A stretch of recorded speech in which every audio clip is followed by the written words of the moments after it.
예, 일부에서 저희가 전해드린 국정원 적폐청산 TF의 과거 사건 조사 어떻게 진행되고 있는지, 그리고 저희들이 오늘 단독으로 보도해드린 내용 중에 하나는 기억하시겠습니다만 2009년도에 일어났던 이른바 논두렁 시계 사건, 그러니까 당시 박연차 회장으로부터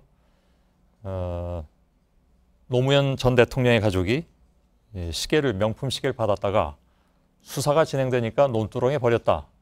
이것이 검찰에서 이른바 이제 언론 플레이 했다라는 그런 얘기가 많이 나왔었고, 그 당시 수사를 맡았던 이인규 대검 중수부장은 그것이 국정원으로부터 나온 것이었다. 그런데 국정원이 그것이 사실과 다른 얘기를 했었다라고 나중에 이인규 중수부장이 얘기를 했습니다만, 바로 그 부분에 대한 조사가 이번에 시작될 것이라는 것을 저희들이 전해드린 바가 있습니다. 조금 정리해서 설명드리는데 시간이 좀 걸리긴 했습니다만, 정치부 유선혜 기자가 나와 있습니다. 적폐청산 TF가 이미 본격적으로 조사에 들어간 부분도 있죠. 네, 적폐청산 TF가 오늘도 회의를 열었고요. 그리고 어떤 내용을 과연 조사할 것인가에 대해서 논의를 했습니다. 예. 지금까지 불거진 여러 가지 의혹들을 이제 12가지 사안으로 정리를 하는 작업을 진행하고 있는데, 이와 앞서서 최동욱 전 검찰총장에 대한 뒷조사 의혹, 이것에 대해서는 이미 조사를 시작한 것으로 확인이 됐습니다. 예. 그러면 이 사건을 유독 먼저 조사하는 이유는 뭐라고 봐야 될까요? 네, 적폐청산 TF 측은 이 사안을 특정해서 설명을 하지는 않았지만 그 이유를 추측해 볼 수 있는 두 가지 원칙을 설명을 했습니다. 예. 첫 번째는 권력형 의혹을 먼저 본다. 그리고 신속하게 성과를 낼 수 있는 사안을 먼저 보겠다는 겁니다. 예. 그러니까 최 전 총장 불법 사찰 의혹은 당시 검찰과 대립하던 국정원의 지휘부 그리고 청와대가 개입했다는 의혹이 이미 제기된 상태고요. 예. 또 불법 사찰을 한 당사자 중에 일부가 유죄 판결을 받았습니다. 그러니까 권력형 의혹이고 또 파고들 단서가 있기 때문에 또 비교적 최근 사건이라는 점까지 고려가 돼서 우선순위가 된 것으로 보입니다. 예. 파고들 단서라는 것이 유죄 판결을 받은 국정원 직원 송 씨의 진술, 그걸 얘기하는 거겠죠? 그렇습니다. 송 씨가 재판을 받으면서 이렇게 진술을 했습니다. 예. 어떻게 이 사안을 알게 됐느냐라고 했더니 서초구의 한 음식점에서 밥을 먹다가 화장실에 갔는데 옆칸에 있던 사람이, 모르는 사람이 최동욱 검찰총장에게 혼의 아들이 있고 이 학생이 뭐 어디 초등학교에 몇 학년이다 이렇게 얘기하는 것을 듣고 심각하다 생각해서 알아보게 됐다고 진술을 한 겁니다. 예. 그때 재판부조차도 수긍하기 어려운 주장이라고 밝힌 바가 있는데요. 예.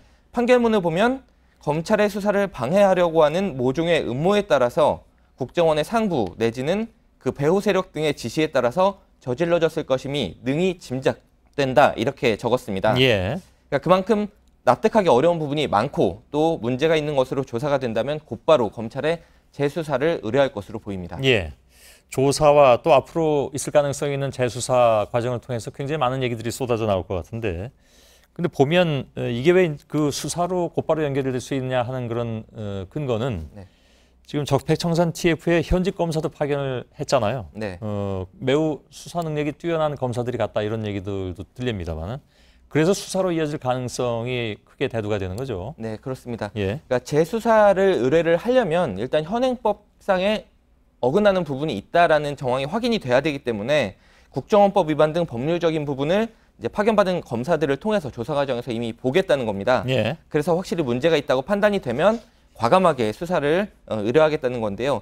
단순히 동원된 몇 명 직원 이렇게 수사를 의뢰하는 것뿐만이 아니라 예. 청와대 그리고 국정원 간부들이 개입이 얼마나 됐는지 이것을 보는 게 핵심이 될 것으로 보입니다. 예. 그리고 제가 이제 아까 조금 길게 설명드렸던 내용, 그리고 일부에서 사실 뭐 자세한 보도를 해드렸는데, 이른바 논두렁 시계 사건, 이거는 어떻게 됩니까? 그 사건에 대해서도 이미 논의가 됐고 12개 사안 중에 하나로 포함이 될 것으로 지금 추정이 되고 있습니다. 예. 그래서 이 사건에 대해서도 현재 검사들을 통해서 어떤 현행법 위반 여부가 있는지를 보고 있는 상황이고요. 예. 그 사건뿐만 아니라 이제 최순실 씨와 관련해서 국정원이 우병우 전 민정수석에게 비선 보고를 했다는 의혹 이런 것들도 같이 조사 대상에 포함된 것으로 확인이 됐습니다. 예. 이것들이 모두 보면 국정원의 정치 개입과 수사 개입 또 민간인 불법 사찰 이런 것들과 관련이 깊은 내용인데요. 몇몇 가지는 공소시효 문제가 있지만 상당 부분은 실제 수사 의뢰로 이루어질 가능성이 높아 보입니다. 예. 잠깐 일부에서 나왔던 얘기를 부연해서 말씀드리자면 지금 그 논두렁 시계 사건에 대해서는 지금 저희가 길게 얘기 안 했지만 좀 부연 설명을 드려야 될 것 같습니다. 아까 오이석 그 법조팀장이 나와서 얘기하기로는 이인규 당시 대검 중수부장이 이 수사를 지휘했을 때 이 얘기가 즉 논두렁 시계 사건 그 내용이 국정원으로부터 얘기가 나온 것으로 얘기가 됐었고 네. 이인규 중수부장이 검찰을 물러난 지 한참 뒤인 재작년, 그러니까 네. 2015년에 다른 신문과의 인터뷰에서 그때 그 얘기는 사실이 아닌 부분이 많다라는 얘기를 했었고 국정원이 어떻게 개입했는가는 때가 되면 얘기할 수 있을 것이다 이런 얘기가 나왔기 때문에 지금이 그 때가 되는 것 같기도 하고요. 네.